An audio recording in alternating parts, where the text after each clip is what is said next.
We're going to use this simulation for the forces and motion data collection and processing activity that is shown on the student DCP Google site. This simulation contains many different activities, and these are shown in the tabs above. However, we're only going to focus on one activity, which is the friction activity, which gives us this simulation below, where we have a crate, a person, and the person can apply a force to the crate, moving the crate either left or right. For this DCP activity, we're going to look at the relationship between normal force and friction force, and we're going to look at their relationship to the physical concept of coefficient of friction.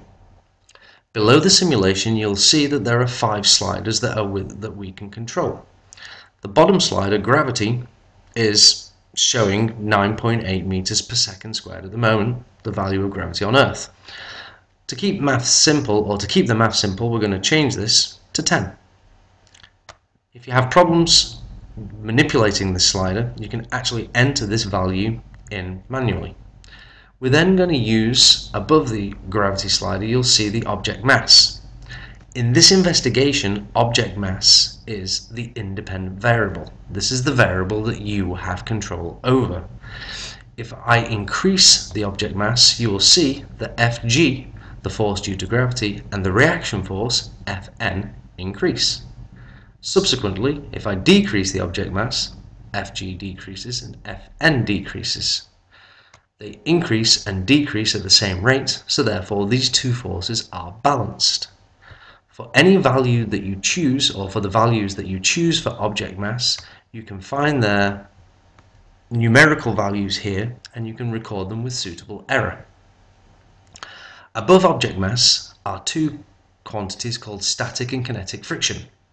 For this investigation, we're not going to worry about the difference between the two. We're going to assume them to be the same, and we're going to call them coefficient of friction.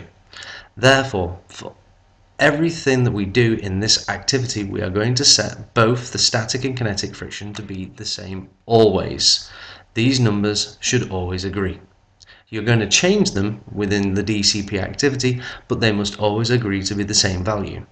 If your teacher wishes, after you've done this activity, they may go and look at static and kinetic friction, and you can use this simulation to investigate their differences. But for this activity, it's not important. We're assuming them to be the same. To the right hand side, you'll see 4 more areas that we have control over. The first 2, the free body diagram and the vectors, we want to change. We actually want to have the free body diagram to be shown. I'll explain that a little more in a minute or so. We also want the vectors, we want the force vectors to be shown. If I take those away, then they go off the crate, so I will keep them on. And I also want the sum of the forces. Again, I'll show this later on.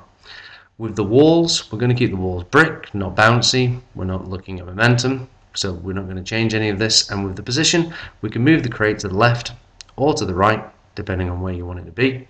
Personally, I like it to the left, but being at the right is just as good.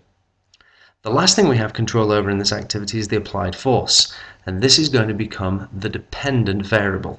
The applied force depends upon the object mass, which is the independent variable.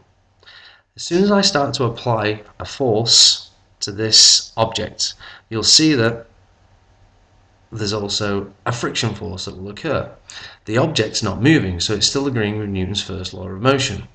However, at some point you will see that there's a sum force that increases. If I start to increase my force more, the sum force increases more and the object starts to accelerate.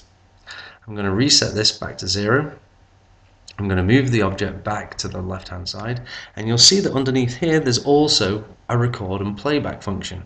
If I clear this, you'll see that it starts to record.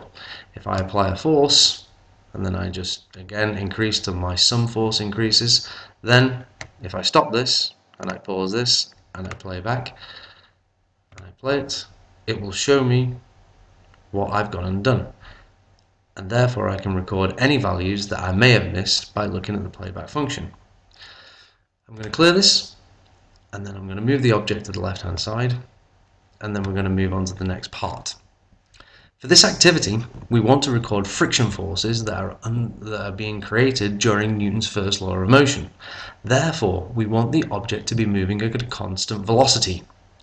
To do this, we need to make sure that there's no sum force. So, I keep on increasing the applied force, the friction force keeps on increasing, and then at some point, F sum increases. Now, I want to cancel the F sum by going back a little bit, and when my F sum is not being shown on the free body diagram above or on the object below, I can assume that the object is traveling at constant velocity. If I play back my record of what I did, I can then find that the point where the sum force up here does not exist anymore is 312.26 newtons for this particular mass in this gravitational field for this static friction. Don't be fooled by the accuracy of this applied force. The slider is not as sensitive as this might show, so when you're actually recording applied forces or friction forces, you need to be aware and record appropriate errors for the value of the applied force that you're stating. You need to play around with this to find this out. All you have to do now is go to the worksheet that you'll find on the student Google site, follow the instructions and use this simulation to collect data to complete the data collection and processing activity. Thank you.